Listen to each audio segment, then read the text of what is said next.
Meet Me in Istanbul by Richard Chisholm.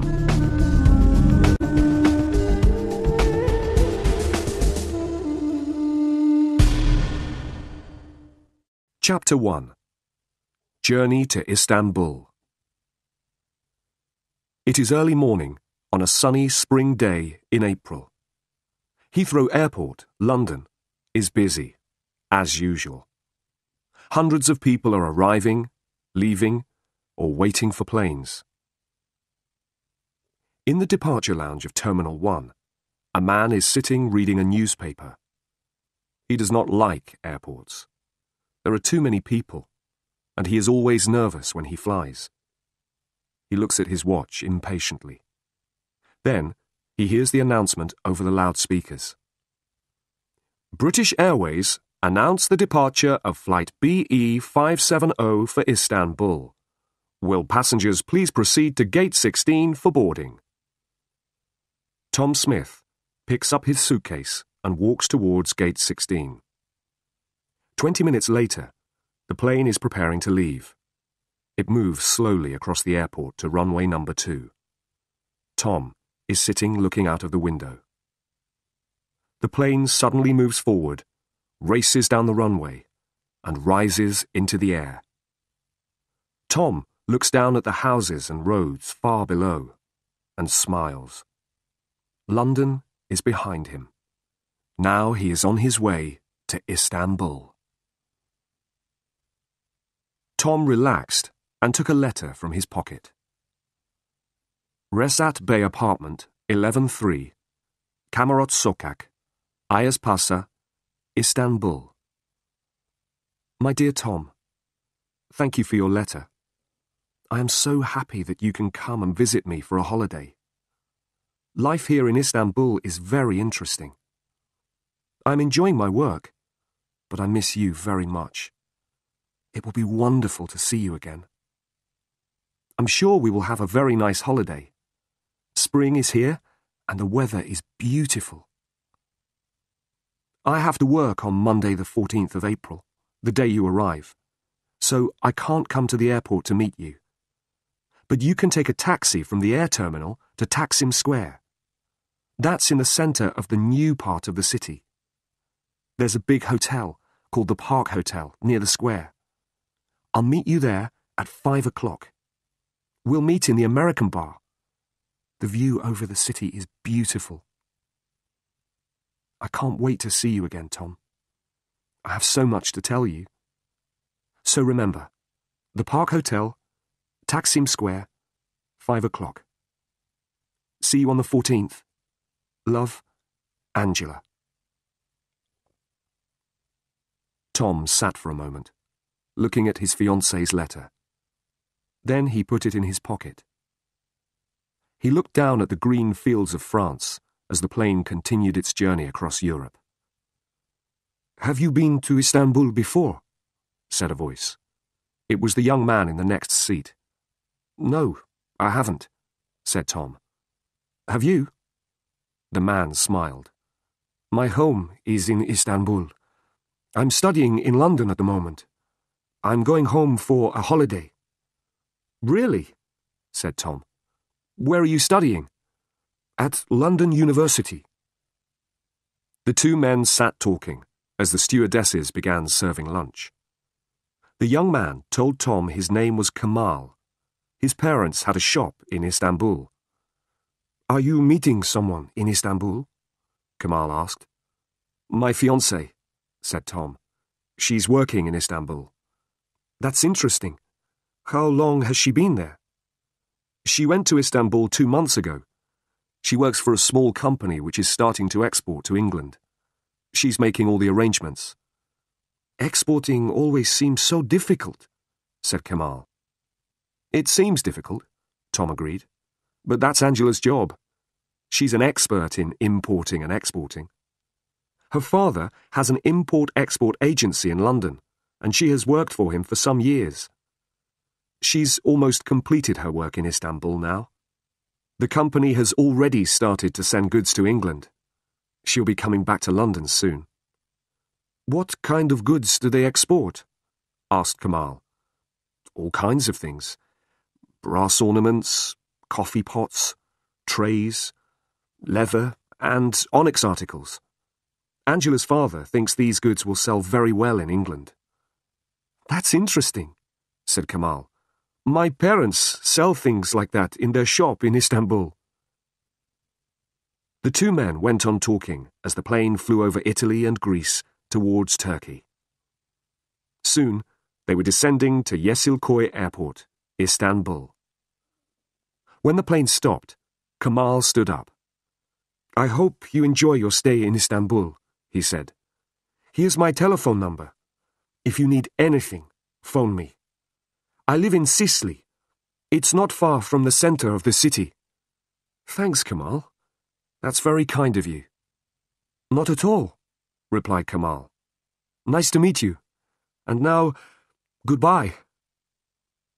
Tom went through customs and immigration and walked towards the airport exit.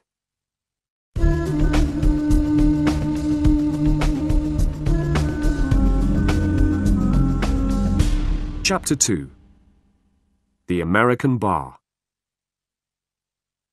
A bus for the city air terminal was waiting outside the airport. Tom got in and sat down beside the window. Other passengers got on, and the bus left the airport and drove towards Istanbul. Soon, they were driving past the houses and apartment blocks near the city. Then they passed the old city walls. Tom felt excited and looked at everything.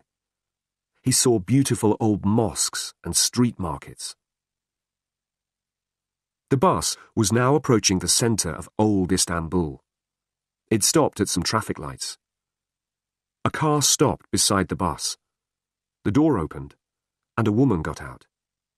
Two men were with her. Suddenly, Tom jumped to his feet. It was Angela. Angela! Tom shouted. Angela! Here! It's me, Tom! He knocked on the bus window. Suddenly, the traffic lights changed, and the bus moved forward. Tom ran to the back of the bus. Angela and the two men were going into a building. Angela! He shouted. He stopped. It was too late. The bus was moving quickly down a wide street. The passengers were looking at Tom, and he suddenly felt foolish. He walked back to his seat and sat down. What a surprise, he thought to himself. I must tell her when I see her this evening. Then the bus crossed Ataturk Bridge, and Tom looked at the boats on the Golden Horn. Again, he felt excited. The bus arrived at the air terminal at 4:15. There were some taxis waiting there. Tom went up to one. The Park Hotel, Taksim Square, please, he told the driver. English? You come with me. I take you quickly. At 4:15, the taxi arrived in the square. Here you are, sir. The Park Hotel. Thank you, said Tom, and paid the driver. Tom went into the hotel. He found the American bar and sat down at a table on the terrace. A waiter came out. A beer, please, said Tom. He sat in the afternoon sunshine and looked down over the city of Istanbul. The view was very beautiful. He was looking at the sea. The Bosphorus was full of ships. There were very big ships going to Russia, and little sailing ships. In the distance, he could see the mosques and palaces of old Istanbul. How beautiful, and how exciting! Tom looked at his watch. It was nearly 5 o'clock.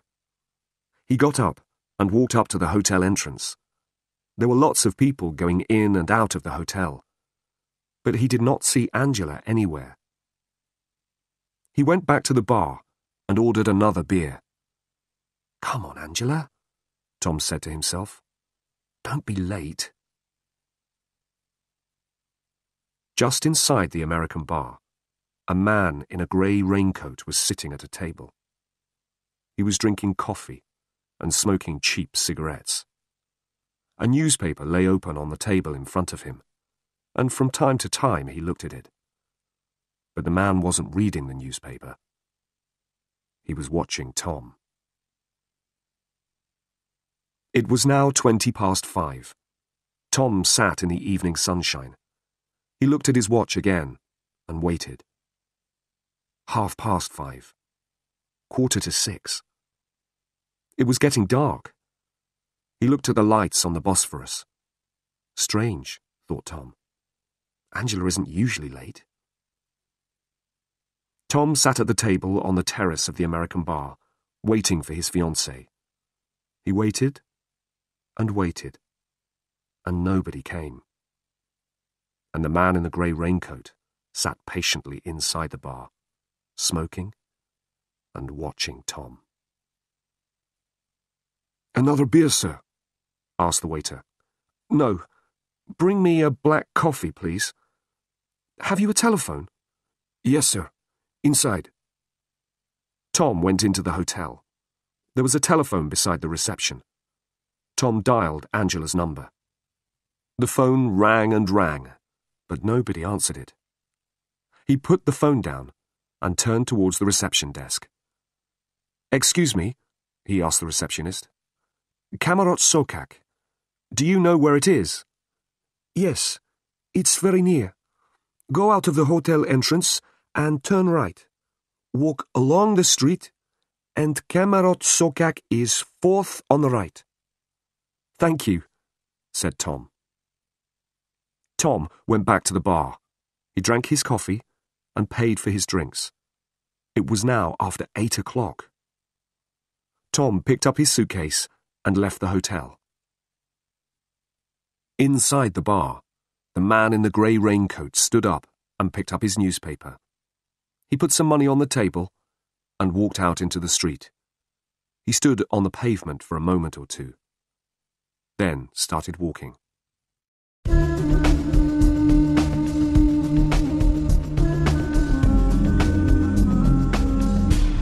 Chapter 3. A Shock. Kamarot Sokak was a narrow, quiet street of old apartment buildings. Tom walked along the pavement, looking at the numbers on the doors. There was only one streetlight, and it was difficult to see. But finally, he found Angela's address, number 11. The building had a large glass door. Tom pushed it, but it was locked. There was no bell. He knocked on the door. Nothing happened. He knocked again, louder this time, and listened. Silence. Damn, he thought. He was impatient now, and worried. He stood back in the middle of the street and looked up. There were 5 floors, and all the windows were black. There was no light anywhere in the building. "Angela," he said to himself. "Angela, where are you?" A short distance away, the man in the grey raincoat stood in a dark doorway. He was watching Tom, watching every move he made. Tom did not know what to do. He knocked once more on the glass door. Again, nothing happened. Finally, he picked up his suitcase. With a last look at the building, he turned and started walking back towards Taksim Square. "Tom Smith," he thought to himself as he walked, "you need a hot bath and a good sleep. Then you can decide what to do." The Park Hotel was expensive, but Tom remembered seeing 1 or 2 small hotels near Taksim Square. Finally, he was standing outside the Ankara Hotel. He went in. "Good evening," he said to the woman at reception. "I'd like a single room, please." The woman nodded. "We have a nice room upstairs. Come, I'll show you." They went upstairs, and she opened a door. "Very nice room," she said. It was small, but it was clean, and it looked comfortable. "I'll take it," he said, and gave the woman his passport. "The bathroom is along the corridor," she said. Breakfast is from 8 to 10 o'clock. Good night. Tom put his case down and sat on the bed. He suddenly felt very tired and unhappy. He was not having a good dinner in a nice restaurant.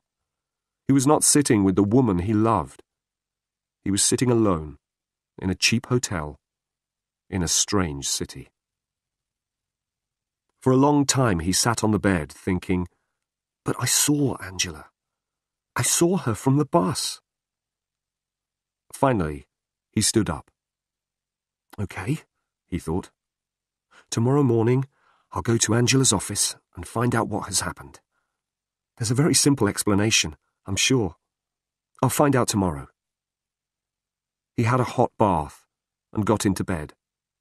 He was very tired after his long journey, and soon fell asleep.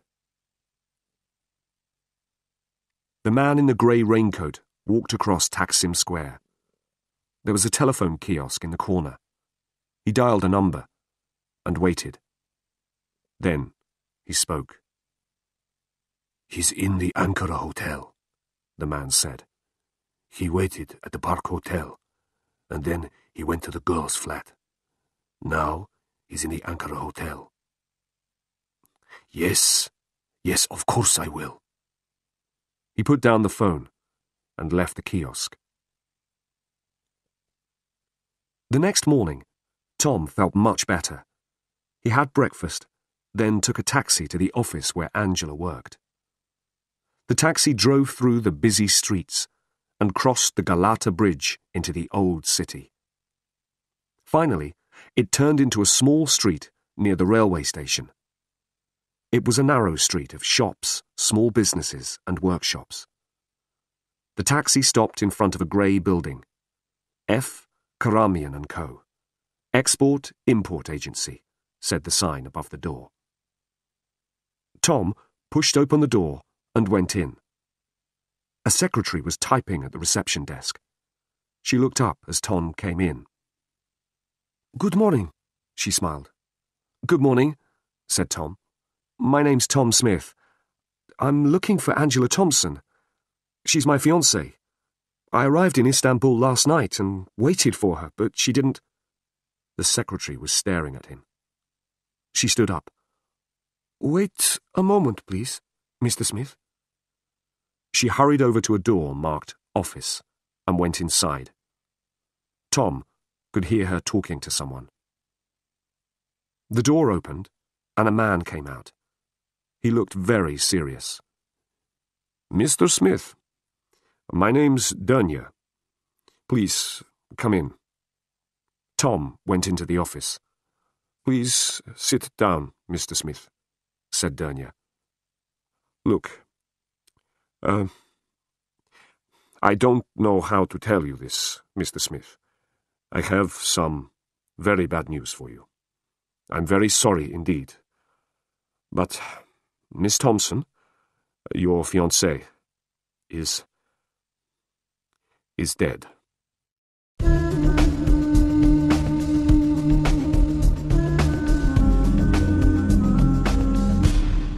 Chapter 4.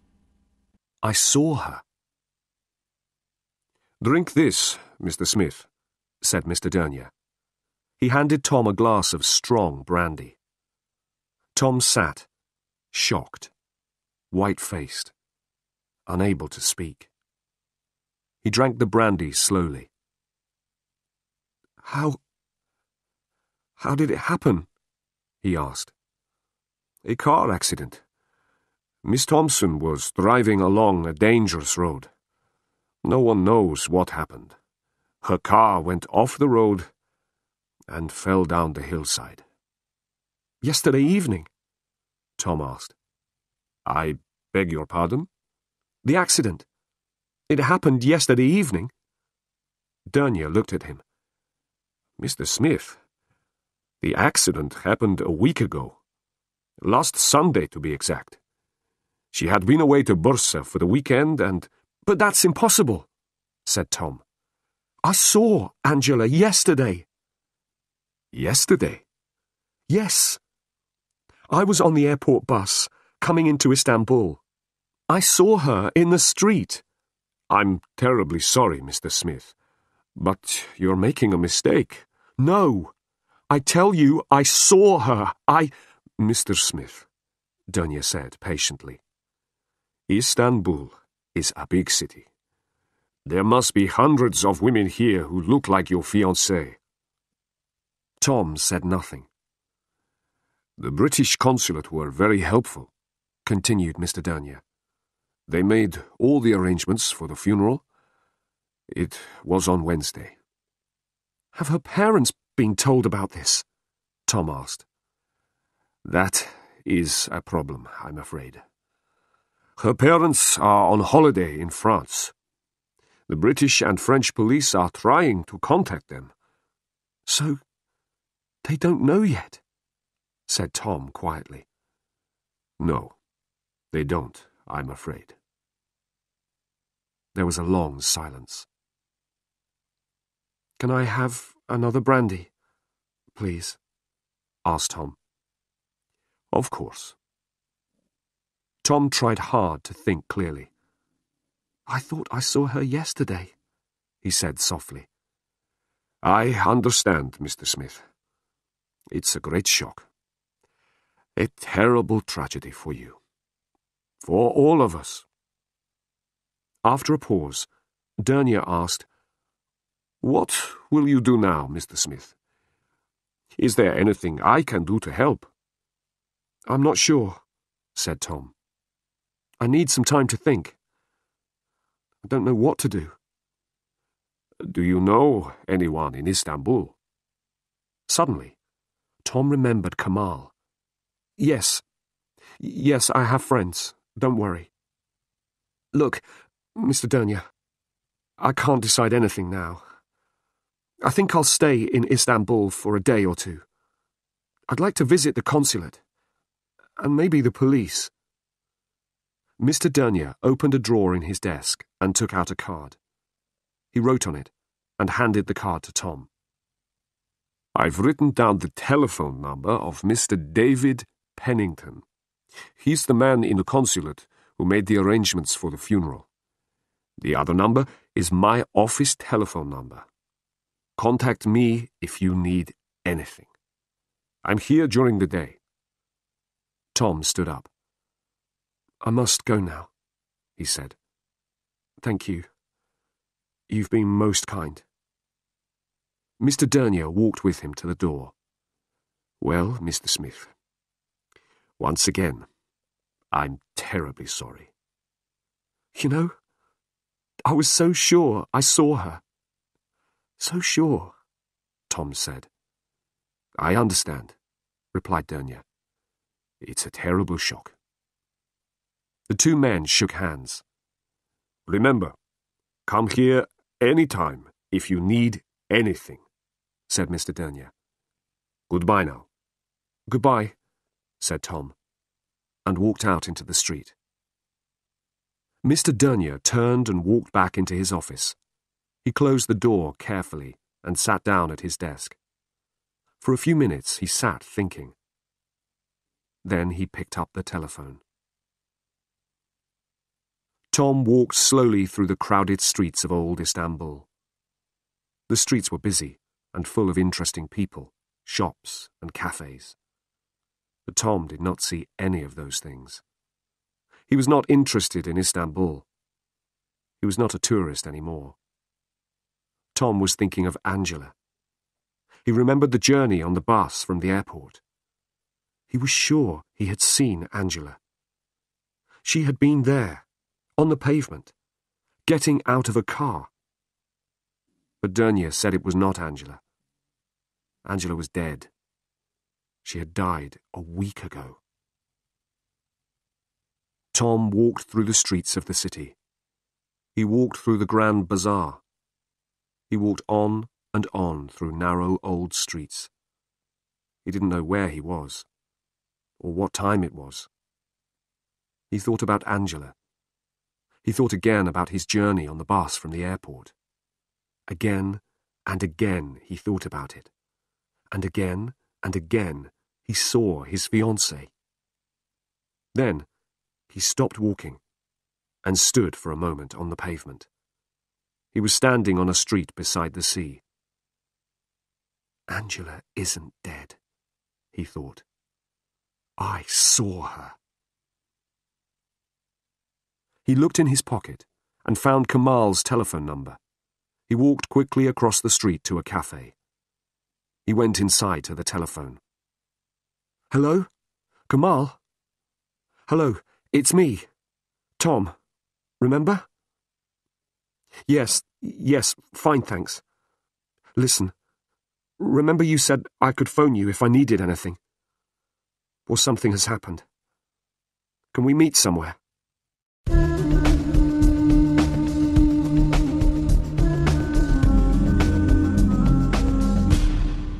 Chapter 5. A Disappointing Day. So, said Kamal, you really think you saw her, do you? Kamal and Tom were sitting in the American bar at the Park Hotel. Tom thought carefully for a moment before answering. Yes, he said slowly. Yes, I do. You probably think I imagined it.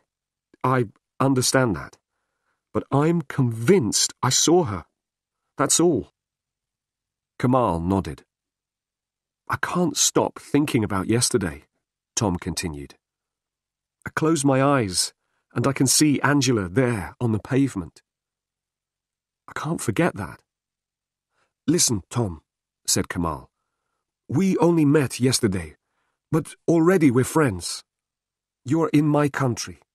You're my friend. And you need help. If you think you saw Angela, that's enough for me. I believe you. Now we have to decide what to do. There are two things I want to do as soon as possible, said Tom. I want to go to the street where I saw Angela.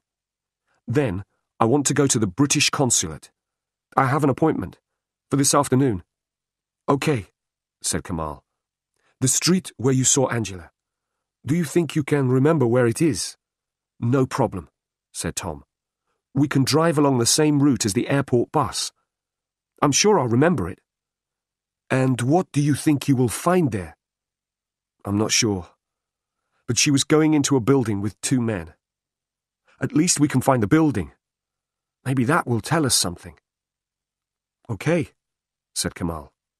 My car's outside. Let's go. Tom and Kamal were driving through the city. It was a wide street, said Tom. We came to a roundabout after the traffic lights. We turned left, and then we passed an old aqueduct. Aksaray, said Kamal. It's near here. Kamal drove over Ataturk Bridge. After a few minutes, they saw the old aqueduct. Then they came to a large roundabout and turned right. This is it, said Tom. It's somewhere near here. They were approaching some traffic lights. Tom looked out of the window at the buildings on the left. No, he said. Not here. They drove on to the next traffic lights. This is it, said Tom. This is the place. Kamal stopped the car. You get out. I'll find a parking place. Tom got out and looked around him. He was in a wide street of shops and offices. A newspaper kiosk. A travel agency. He remembered them from the day before. He stood looking at the buildings opposite until Kamal arrived. Tom pointed across the street to the entrance to an office building. That's it, I think, he said. They crossed the street and looked at the nameplate beside the entrance to the office block. There were many names there. A lawyer, a dentist, a doctor, and many other offices. Tom stood looking at the names for a few moments. Well, he said finally, I'm sure she went into this building. But which office was she going to? Was she going to see a lawyer? Or a dentist? Or a doctor? How do we begin to find out? Kamal took his arm gently, and they walked slowly back to the car. Listen, Tom, he said. You're going too fast. You can't expect to find out everything immediately. Wait until you see the man at the consulate. After that, we'll think about it. Then we can decide what to do. We know she was going into that building. That's something anyway. Now look, it's lunchtime. You must be hungry. I know a good restaurant near here. You're right, said Tom. We have to be patient.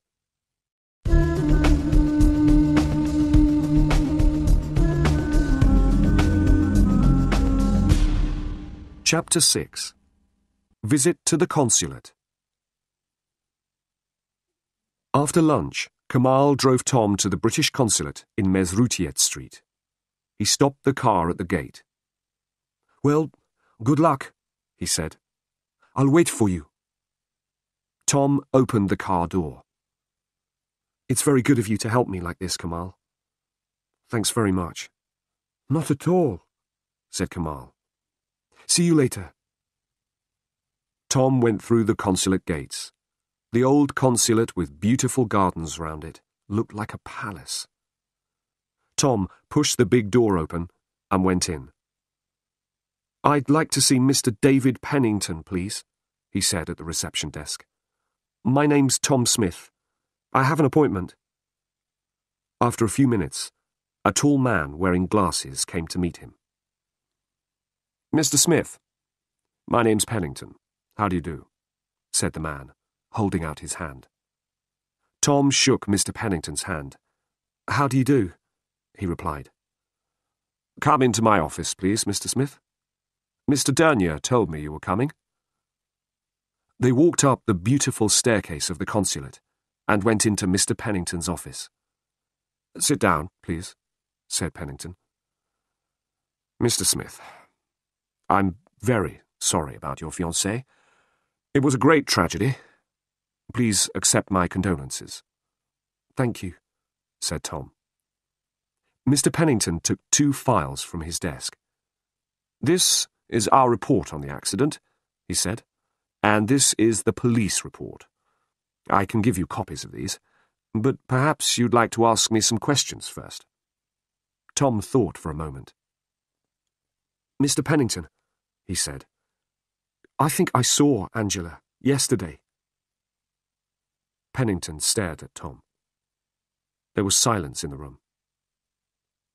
Pennington looked down at his desk. Then he looked at Tom again. Tom was able to hear the noise of the traffic in the street outside the gardens. For a long time, Pennington said nothing. At last, he spoke. Mr. Smith, he said, I don't think you fully understand. Your fiancée— I know, Tom interrupted. Angela was killed in a road accident last weekend. Her funeral was last Wednesday. Mr. Dernier told me that this morning. But I'm telling you, I saw her yesterday. Mr. Smith, I think you should read these reports carefully before you say anything more. He passed the files over to Tom. Can I get you a cup of tea or something? A cup of tea would be nice. Thank you. Pennington left the office. He came back a few minutes later with some tea. There was silence in the room while Tom read the reports. Presently, he looked up. After the accident, Tom asked Pennington, how did they identify the body? That was difficult, said Pennington. As you know, the accident happened on a dangerous road about 200 kilometers from here. Your fiancé's car crashed through a wall by the side of the road and fell down the hillside. The car burst into flames and was completely burned out. The body was very badly burned, so identification was difficult. But the police found your fiancé's handbag lying near the car. Her passport and papers were in the handbag. The police found out that the car was owned by a car hire company. Miss Thompson had hired the car for the weekend. What about Angela's parents? Tom asked. I'm afraid her parents don't know about the accident yet. They're on a camping holiday in France. The police are trying to contact them. What was she doing on that dangerous road? She spent the weekend in Bursa, sightseeing. It's a very interesting old town. She was on her way back to Istanbul. Tom thought for a moment.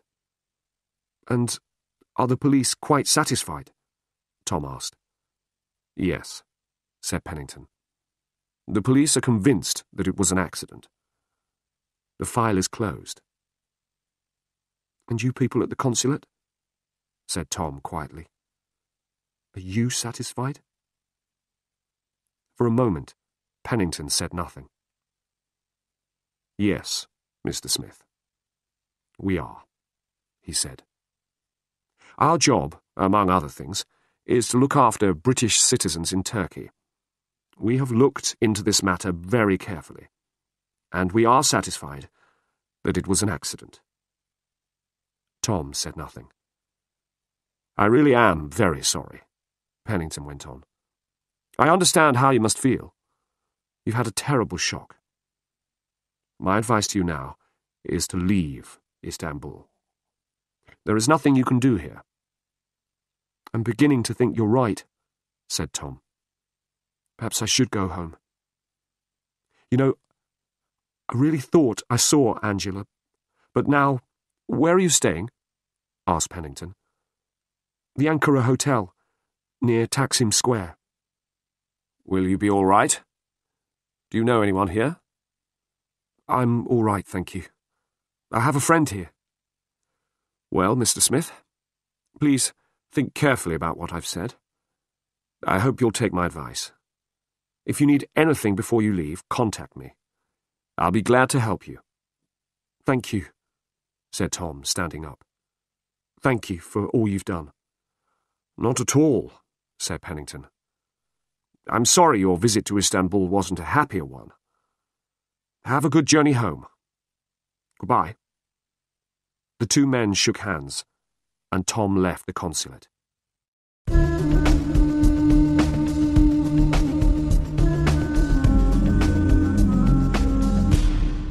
Chapter 7. The Man in the Grey Raincoat. Kamal was waiting in the car outside the consulate gates. What did he say? Kamal asked as Tom got in the car. The same as Dernia, Tom replied. It was an accident. Angela's dead. The file is closed. Kamal started the car and drove away from the consulate. Mr. Pennington advised me to go back to London, Tom continued. I'm beginning to think he's right. Kamal said nothing. The police think Angela is dead, and the people at the consulate do too. I'm the only person who doesn't think she's dead. So what am I going to do? Stay here in Istanbul? Go home? Really, I just don't... Now wait a minute.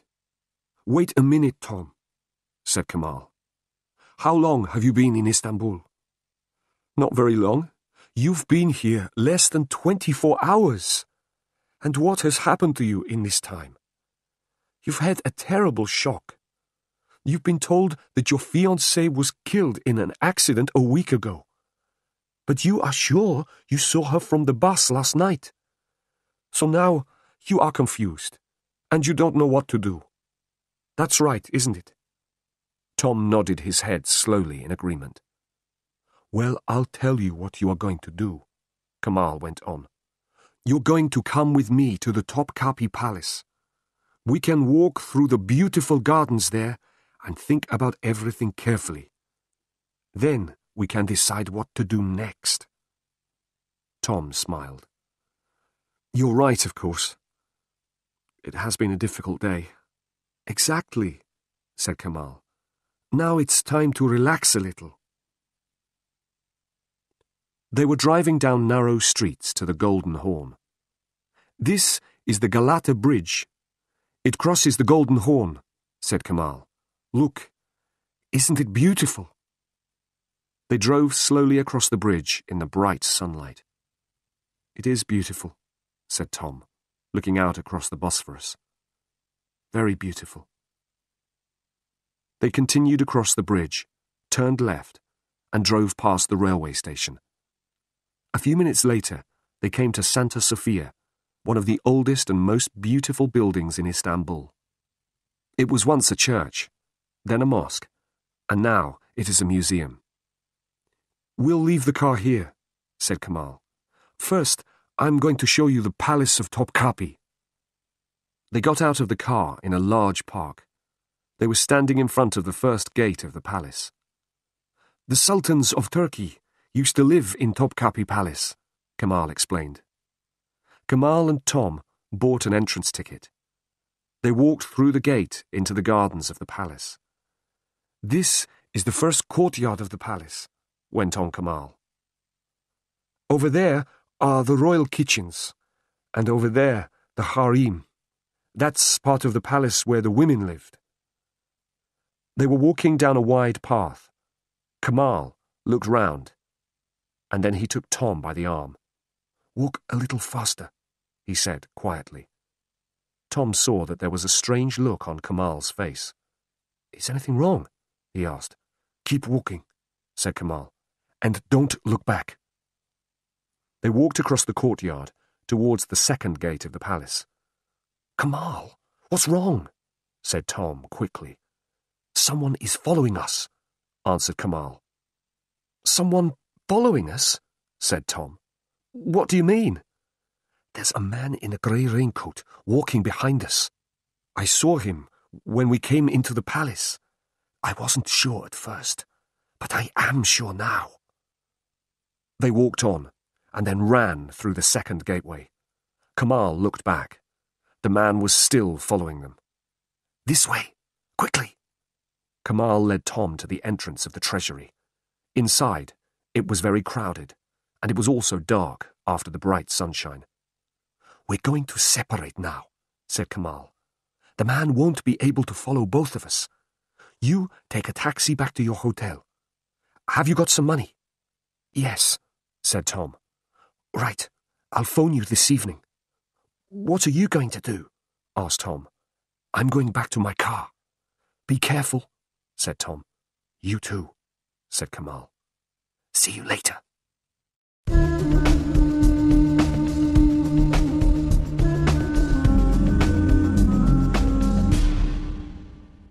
Chapter 8. A Surprise Phone Call. It was 7 o'clock when Tom arrived in Taksim Square. He got out of the taxi and walked towards his hotel. He felt nervous. Was someone watching him? Was someone sitting in a car watching his hotel? He hurried inside. "Good evening," said the woman at reception. "Good evening," said Tom. He took his room key and went upstairs. He locked his door, took off his shoes, and lay down on the bed. He felt tired, but nervous and excited at the same time. For a long time he lay on the bed, listening to the noises in the street outside, and thinking about one person. Angela. The phone rang.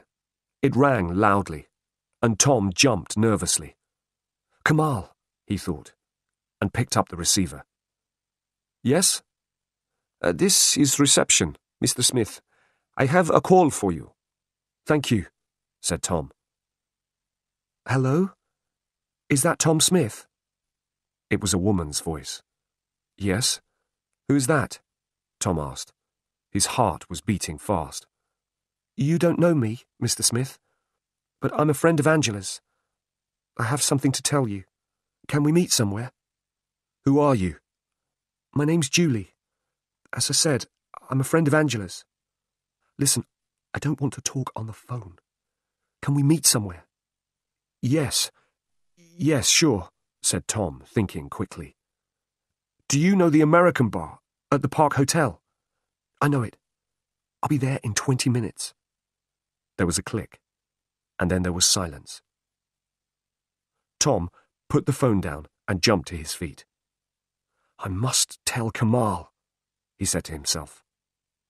He picked up the phone. "Reception? Can I have Istanbul 368245? Tom waited impatiently. Sorry, sir. There's no answer, said the woman at reception. Okay. I'll try later. Tom put the phone down and left the room.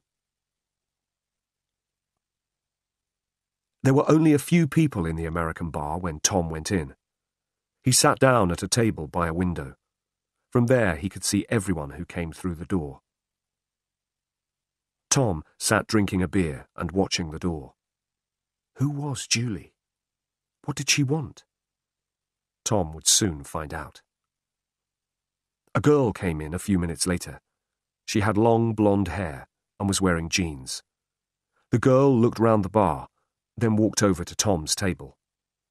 Hi, she said. I'm Julie. Hello, he said. I'm Tom. Please sit down. She sat down. The waiter came over. Would you like a drink? Said Tom. A coffee, please, she said. The waiter nodded and left. So, you're Tom, Julie said.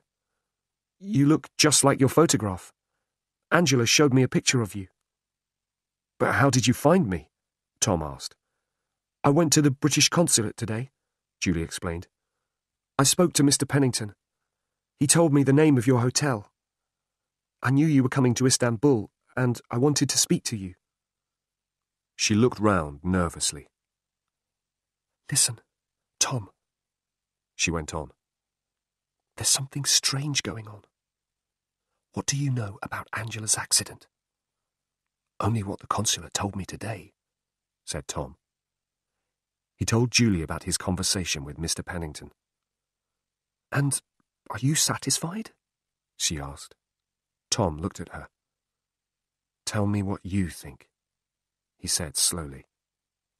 All right, said Julie. Let's start at the beginning. Angela came to Istanbul 2 months ago. I met her at a party soon after she arrived, and we became good friends. At the beginning, she was happy. She enjoyed her job. She liked working for her boss. Dernya? That's right. Everything was fine.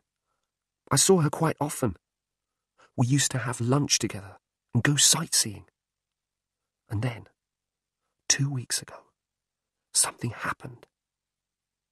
Angela seemed worried about something to do with her work. I asked her what was wrong, but she didn't want to talk about it. Then, one lunchtime, we were together in a restaurant, and suddenly Dernya came in. The moment she saw him, she became nervous. I think she was afraid of him. Go on, Tom said. Well, I don't know anything else. She never told me what she was worried about. I saw her a few more times. And then she had the accident. She looked at Tom. But it is strange, isn't it? Julie went on. She was worried about something. Her job, or her boss, or something. But she wouldn't talk about it. And then she had an accident. She stopped. That's all, she said. That's what I wanted to tell you. Tom leant across the table. Shall I tell you something? He said quietly. Yesterday, on the way into Istanbul, I saw her.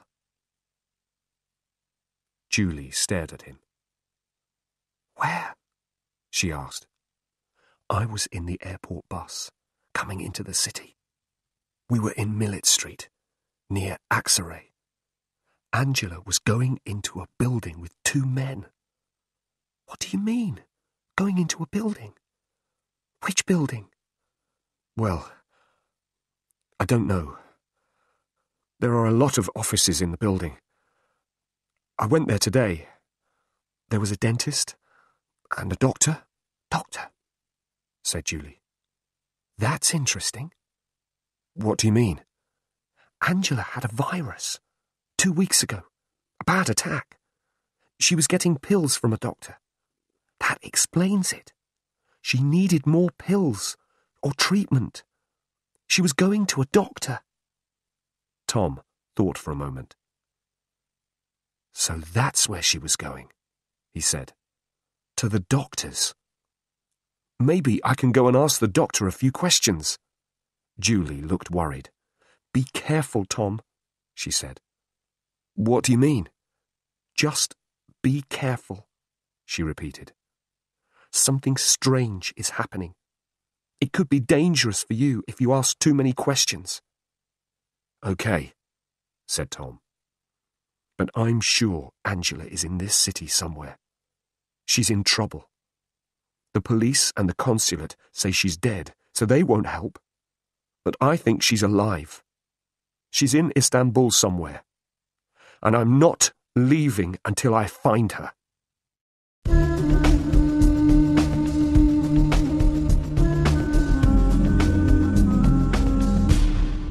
Chapter 9. Goodbye, Mr. Dernier. Later that evening, Tom phoned Kamal. He told him about his meeting with Julie. Kamal listened while Tom explained what had happened. Okay, he said when Tom had finished. Listen, I think I understand what's happening. Angela was working for Dernier, right? Yes. And then she was worried about something. Something at work, right? Yes. Okay. And then she had her accident. But it wasn't an accident. Tom, you know what I think? I think Angela is alive. She's here, somewhere in Istanbul. Dernier is holding her prisoner. What? Think about it, Tom. Angela was worried about something at work. We think it was something to do with Dernier and his export business. And now she has disappeared. But she isn't dead. There was no car accident. Dernier is holding her prisoner. I'm sure of it. But, began Tom, I don't... Listen, Tom, continued Kamal. What about the man in the Topkapi Palace today? The man who followed us? You know what I think, Tom? I think Dernier and his friends have been watching you since you arrived in Istanbul. They know where you are staying. They know you went to the consulate, and that's how they followed us to the palace today. They know everything about you, Tom. God, said Tom quietly. My God, Kamal. I think you're right. You must be right. But what are we going to do now? I'll tell you, said Kamal. They know where you are staying, and they know you're looking for Angela. That's why they're watching you. They want to find out what you do next. Well, I'll tell you what you're going to do next. You're going to leave Istanbul. Now listen. Next morning, Tom checked out of his hotel. Thank you, he said to the receptionist. And goodbye. Leaving Istanbul? Yes, I'm going home. Goodbye, sir. Have a good journey. Tom took a taxi to Dernier's office. The driver stopped outside. Wait here, please, said Tom. I'll be back in a few minutes. He went into the office. Good morning, he said to the secretary. Is Mr. Dernier here? I've come to say goodbye. She went to the office. Mr. Dernier came out. Ah, Mr. Smith. Good morning, Mr. Dernier. I've come to say goodbye. Leaving so soon? Yes. I went to the British consulate yesterday and spoke to Mr. Pennington. It seems there's nothing I can do here. I'm going back to London. Thank you for your help. You're welcome, Mr. Smith. Once again, I'm very sorry about your fiancée. I'm sorry your visit to Istanbul wasn't a happy one. Thank you. And goodbye. My plane leaves at midday. At midday? I see. Goodbye, Mr. Smith. Have a good journey. The two men shook hands. Tom turned and left the office. His taxi was waiting. The airport, please, he said as he got in.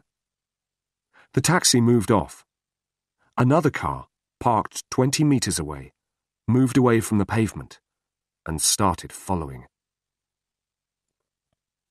At the airport, Tom walked over to the British Airways desk. He asked about the flight to London, but he did not check in. Then he bought a newspaper and sat down to wait. He looked round the busy airport. Somewhere among all these people, he thought, someone is watching me. He opened his newspaper and started reading. Then there was an announcement over the loudspeaker. British Airways announced the departure of their flight TK979 for London. Will passengers please proceed to Gate 6 for boarding? Tom picked up his things and walked towards passport control. There were lots of people at the entrance to passport control. Tom went into the crowd of people and moved towards a large man whose relatives were saying goodbye. Suddenly, he turned and went into the men's toilet. In the toilet, he took off his jacket and started to wash his hands and face. No one followed him into the toilet. Then there was another announcement. British Airways flight TK979 for London. This is the final announcement. Will passengers please proceed immediately to Gate 6? This gate is now closing. Tom heard the announcement, but didn't move. He looked at his watch and smiled to himself. The man in the grey raincoat walked over to the telephone kiosks and dialed a number. Hello. I saw him leave. Yes, he's on the plane. The man put the phone down and walked away towards the exit. Half an hour later, Tom was in a taxi on his way to Kamal's flat in Sicily.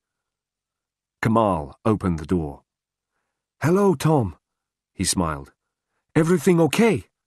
No problem, smiled Tom. I went into the crowd at passport control. Then I hid in the toilet at the last minute. Well done.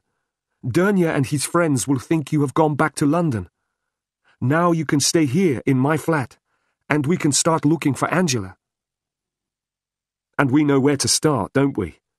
Yes. Dernier's office, replied Kamal.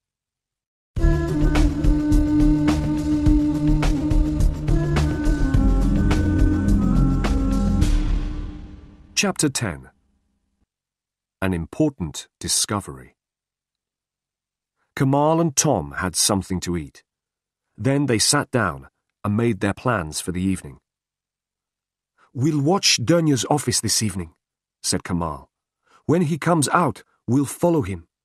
Then we'll find out where he lives. Won't that be dangerous for me? Asked Tom. He knows me, remember? What if he sees me? Kamal smiled and stood up. I've thought about that, and I've got just what you need. Look! Kamal opened a drawer. Put this on, he said. A wig? Said Tom. And a false moustache, too. Go on, try them on. Tom put on the wig and moustache. He looked in the mirror. No one will recognize me now, he laughed. Not even my own mother. Good, said Kamal. And if you also wear dark glasses, you will be completely disguised. It was 7 o'clock, and the shops and small businesses in the quiet street were closing. Tom and Kamal sat in the car, waiting patiently. He'll be leaving soon, said Tom. Further down the street, they could see the entrance to Dernier's office. They sat in silence, watching. Time passed slowly. 7:10. 7:15. Then, suddenly, there he is, whispered Tom. That's him. Dernier came out of his office and locked the door carefully behind him. He looked along the street, then walked over to a grey Mercedes car and got in. The Mercedes moved away from the pavement and drove along the street. It turned right onto the main road. Let's go, said Kamal, and drove down the street. They turned right, following the Mercedes. The main road was busy, and they drove along in the traffic. "There it is," said Kamal. "About 50 meters away, in front of that taxi." "Careful," said Tom. "Don't drive too close. Stay behind the taxi." They drove along the main road, watching the Mercedes. "He's turning left." "Okay." Tom and Kamal followed. They were now driving along the wide street beside the sea. For 20 minutes they drove towards the suburbs of the city. Now they were outside the city centre, and the traffic was moving faster. The Mercedes turned off the main road. "Slow down," said Tom. "You're too near." They slowed down until the Mercedes had turned the corner, then drove faster. When they turned the corner, the road was empty. "Damn," said Kamal, and drove faster. They crossed another side street and looked quickly right and left. "Left," said Tom. "There he is." They turned and drove along a quiet street of private villas. This was the most dangerous part, because there was not much traffic. If Dernier looked round now, he would see that someone was following him. "He's stopping," said Kamal, as he saw the Mercedes brake lights going on. Kamal drove slowly. The Mercedes was now 50 meters in front of them. "He's turning," said Kamal. The Mercedes turned off the street and drove through the gates of a large villa. The villa was surrounded by trees and bushes. Already the gates were closing behind it as the Mercedes drove up to the house. Tom and Kamal drove past the closed gate and continued along the street. "Well," said Tom, "that's where Dernier lives." "That's a start," said Kamal. "Come on, let's go home now." Back in Kamal's flat, they discussed what they had seen. "I think that Angela is in the villa," said Tom. Kamal agreed. "What do we do now?" asked Tom. "We can't get into the villa. There are probably men guarding it." "I agree," said Kamal. "We think she's in the villa, but we can't get in there." "It doesn't matter. The villa isn't important," said Tom. "What do you mean?" "Think about it," Tom replied. "Remember what Julie said. Angela was worried about something at work. She worked in the office. She never went to the villa. So what we're looking for is in the office. The villa isn't important." "You're right," said Kamal. He stood up and walked over to the window. "Listen, you've been inside the office. What's it like?" "When you go in the door," Tom told him, "there's the window and a small reception desk. Then there's an office and a door to Dernier's private office at the back. Anything else?" Tom tried to remember the inside of the office. "Yes," he said. "There's a door. Another door. At the back." "Okay," said Kamal. "They must have a workshop or a store through that door. That's where they'll keep all the things they export. So somehow we have to have a look inside." Kamal thought for a moment. "I've got an idea," he said suddenly.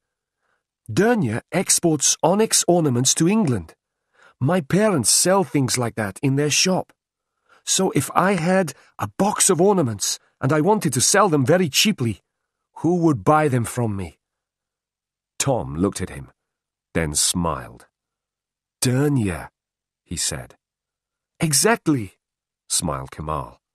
"Now, let's think carefully."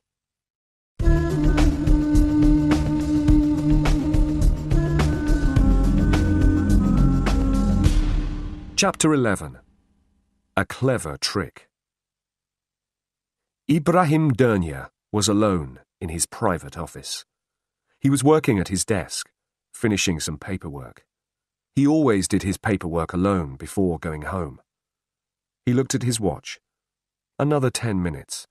Then he would be finished. There was a knock at the door. Dernier looked up from his papers. He didn't move. There was another knock, louder this time. He put the papers in his desk and locked it. Then he got up and went out into the office. He could see a man outside, standing in the doorway. "We're closed," he said through the glass door. "Come back tomorrow." "I'm sorry," said the man. "It's urgent. Please?" Dernier was annoyed. He unlocked the door and opened it. "We're closed. Can't you see?" "I'm very sorry to bother you," said Kamal. "but I was hoping to find someone here. I have a problem. You see, I need some money, quickly. I must have it tomorrow morning, early. It's for... Well, it doesn't matter why I need the money. That's my problem. But I have some onyx ornaments to sell, and I heard you would be interested." He held out a beautiful onyx ashtray. "Would you be interested in buying 50 of these?" Dernier took the ashtray and looked at it carefully. Kamal could see he was interested. "Very good quality," said Kamal. 50, did you say? "That's right. They are in the car outside." "How much do you want?" Dernier asked. 15,000 lira for 50, said Kamal. "That's too much," said Dernier. "I'll give you 5,000. "Please, I need the money urgently," said Kamal. "Then you will accept 5,000, said Dernier. Kamal looked disappointed. "All right," he said. "You can have them for 6,000 lira. They're in a big box in the car. Could you help me carry them? They're very heavy." Dernier went with him to the car. Together they carried the box into the office. "This is really very kind of you," said Kamal. "They are heavy." They carried the box to the back of the office. Kamal looked quickly at the door. "Have you got a store somewhere?" he asked. "I'm sure you don't want the box in your office."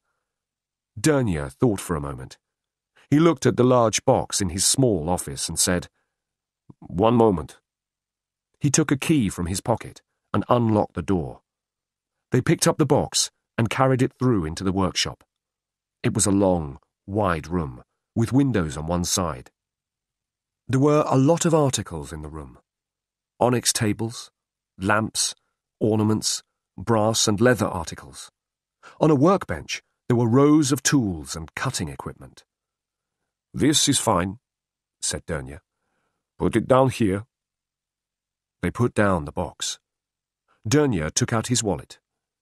6,000 lira, he said. At that moment, the telephone in his office rang. Dernier looked annoyed. "Excuse me one moment," he said to Kamal. He went back to his private office. Kamal looked at his watch and smiled as Dernier disappeared through the door.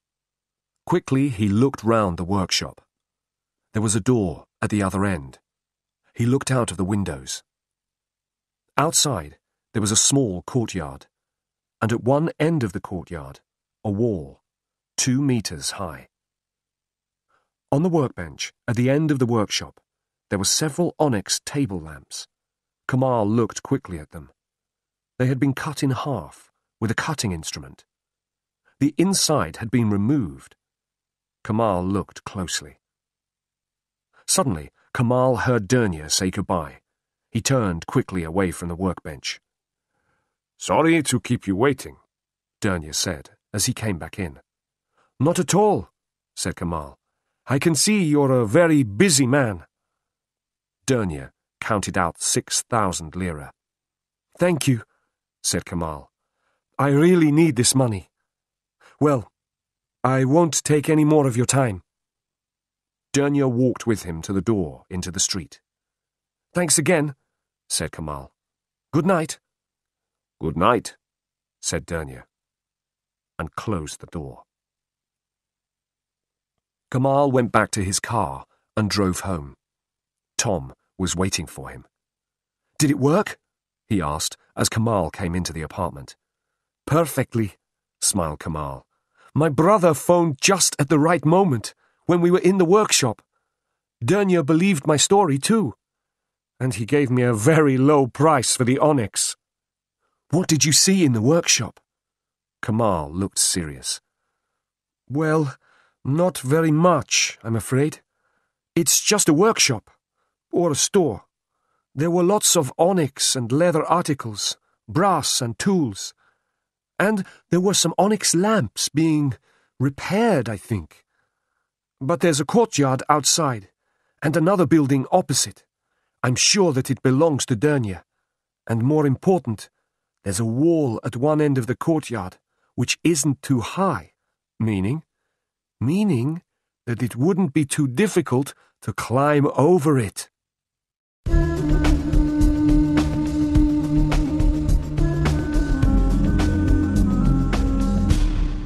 Chapter 12. Disaster. The next morning, after breakfast, Tom and Kamal sat looking at a street map of Istanbul. Look here, Kamal said. He pointed to a small street. Dernier's shop is in this street. Now look at the street behind his shop. We'll have to find a way into the courtyard from that side. Do you know that part of the city? Asked Tom. Not very well. As far as I remember, there are only offices, warehouses, and workshops there. At night it will be quiet, but we'll have to be very careful. Okay. We'll do it tonight, said Tom. They left Kamal's flat in Sicily at 10 o'clock and drove across the city to Dernier's shop. They parked the car 2 blocks from the workshop. There were not many streetlights there, and it was dark.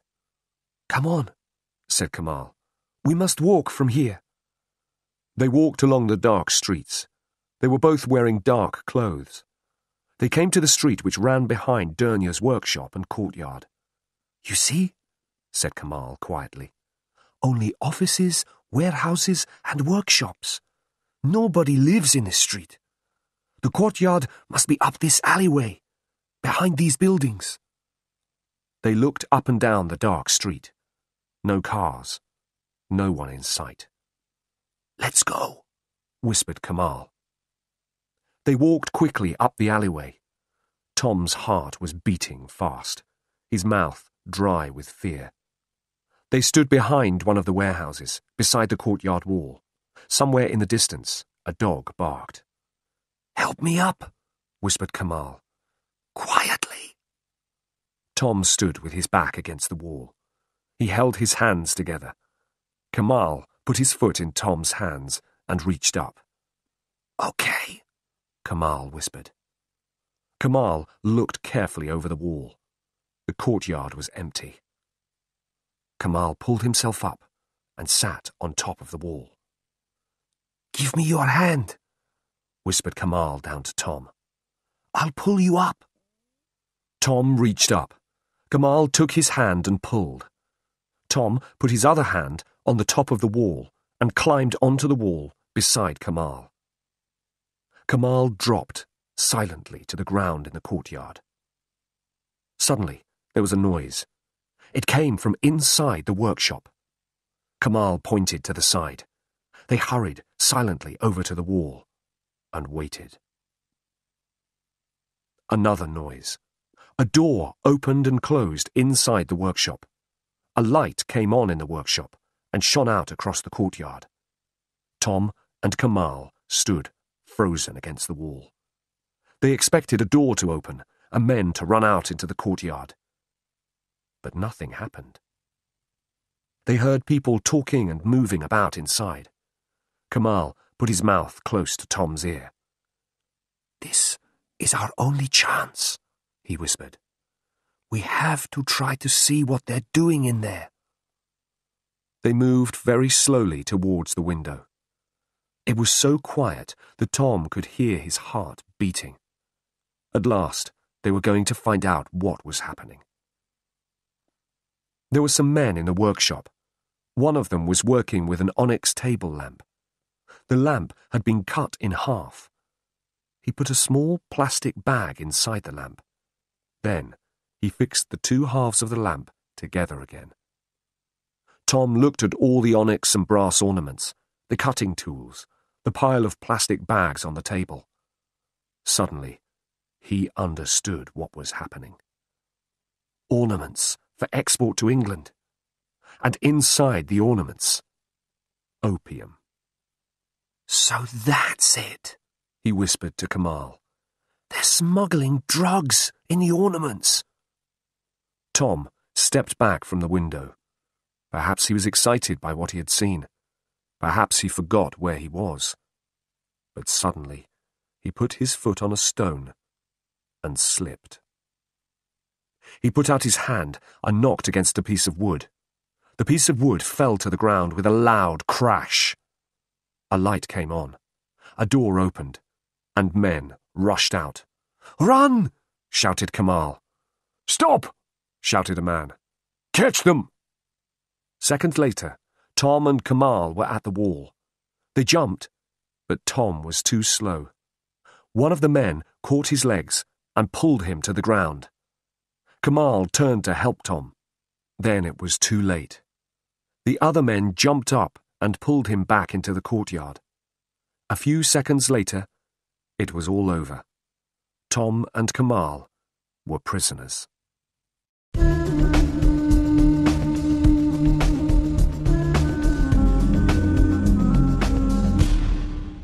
Chapter 13. Journey into Danger. "This way! Hurry up!" said one of the men, pushing Tom and Kamal towards the door of the workshop. "Get inside," said the man. Tom and Kamal stepped inside and stopped, shocked. Dernier was standing in the workshop. He had a gun in his hand. For a few seconds, he stared at them silently. "Well, well," he said slowly. "Our friend the Englishman. Very clever. Oh, yes, very clever. And you?" His face was red with anger as he looked at Kamal. He stepped forward and hit Kamal in the face. Tom moved forward. "Don't move, or I'll kill you now," said Dernier. The gun was pointing at Tom. "Get over there." Tom and Kamal stood beside the workbench. Dernier looked at them both for a long moment. "So," he said finally, "you have seen all this." He pointed to the plastic bags and the onyx ornaments. "Very clever of you. We should have killed the English girl before. Then this would never have happened." "Where is she?" asked Tom. "Where is Angela?" "Oh, don't worry about her. She's okay. Let's say she is a guest at my villa. You'll be able to speak to her very soon. I'm sure you'll have a lot to talk about before you all die." He laughed, a cold, cruel laugh. "Okay, let's go," said Dernier to his men. "We're taking these two with us." The men pushed Tom and Kamal out of the workshop and through the shop to the door. The Mercedes stood in the street. "Get inside," said Dernier. Tom looked up and down the street, but there was no one there to help them. "Don't try anything foolish, Englishman. You can't escape. Get in." Tom and Kamal sat in the back of the car, with the man on each side of them. The others got in the front. They drove away from the shop, turned onto the main road, and drove across the city towards the suburbs. "Take a look," said Dernier, smiling. "Istanbul by night. So many people, so much life. Take your last look at it, you foolish young men. It's the last time you'll see it." "What," began Tom, "has Angela got to do with this?" "We needed her at the beginning," replied Dernier. "She was very useful. She helped us to arrange the export of the things to England. She didn't know anything about our other business.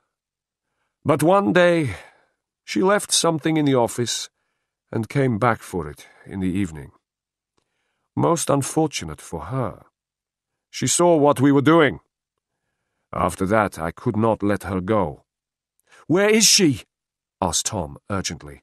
Ah, I'm not a cruel man, replied Dernier. I did not kill her. I have kept her in my villa. That's because you didn't know what to do, said Tom. Exactly. But we have no choice now. You know too much about us. What about the drugs when they arrive in Europe? Asked Tom. That's easy, replied Dernier. We have friends in England. The goods are delivered to dealers in England, and our friends buy them. Your fiancé helped us a lot. I shall soon be rich. Very rich. The Mercedes turned off the main road and drove along the small street towards Dernier's villa. The car drove in through the gates of the villa, up to the house. It stopped near the front door. It was a big villa with 3 floors. There were steps leading up to the front door. Out, said Dernier. They got out of the car. There was one small light above the front door of the villa. The rest of the house was in complete darkness. Tom looked around. He was looking for a way to escape. Dernier saw him. If you try to escape, I'll shoot you, he said. Now get inside. They started walking up the steps to the front door. Stop! Shouted a voice. Suddenly, a blinding light came on. The garden of the villa was full of men running towards them. For a second, Dernier stood frozen on the steps, shocked. Then he ran towards the door. It opened suddenly, and 2 men jumped out. They had guns pointing at Dernier. Stop! This is the police! Stop, or we'll shoot! Dernier dropped his gun and slowly put his hands above his head. His men did the same. The police, Kamal said. We're safe. At that moment, the door of the villa opened, and a girl ran out. Tom, she shouted. Tom! Tom turned round quickly. Angela! For a long time they stood, unable to speak, holding each other. Oh, Tom, said Angela. You're here at last. He looked into her eyes. Angela, my love, he whispered. Are you all right? Oh, yes, I'm all right. I'm fine. The police came here to the villa about an hour ago. We knew you were coming. The police were following you. Oh, Tom, I was so worried that Dernier would kill you. She put her arms round him again. Oh, said Tom suddenly. Angela, my love, I want you to meet a very good friend of mine. He turned and smiled at Kamal. Angela, this is Kamal. Hello, Kamal. Nice to meet you, said Angela. Hello, he said. I've never met you before, but I feel I know you very well. They laughed. Kamal has been wonderful, said Tom. Without his help, we wouldn't be here now. Oh, I only helped you a little, said Kamal. A little? Said Tom. They watched as Dernier and his men were taken to a police car. How did the police know what was happening? Asked Tom. At that moment, a car drove up to the villa. A man got out of the car and walked towards them. He smiled. Hello, Mr. Smith, he said. We meet again. Mr. Pennington, smiled Tom.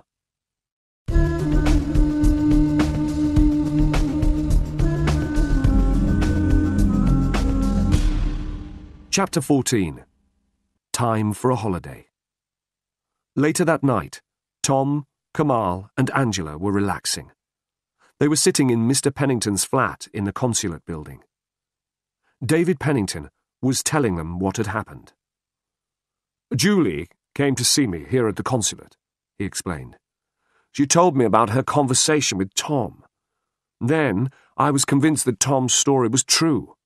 I contacted the Turkish police again. After that, I tried to contact you, Tom. But you had left your hotel. We thought you'd gone back to England. No, smiled Tom. He looked at Angela. I had some urgent business here in Istanbul. They all laughed. How did they treat you in the villa? Asked Tom. They treated me very well, replied Angela. When my virus was very bad, they took me to the doctor. But I was terribly worried on the Monday you were arriving in Istanbul. Dernier knew you were coming because I had told him earlier, and I knew he was going to send someone to follow you. I was terribly worried. They made a big mistake when they took you to the doctor, said Tom. If I had not seen you from the bus... Don't, said Angela. Don't even think about it. What about the car accident? Said Kamal. How did they arrange that? I wonder whose body was in the burnt-out car. There was silence while they thought about that. The police will have to find that out, said Pennington finally. It was a very clever plan of Dernier's, said Tom. Very clever. Yes, agreed Pennington. And drug smugglers like Dernier can make millions of pounds. Well, it's over now, said Angela. She turned to Tom.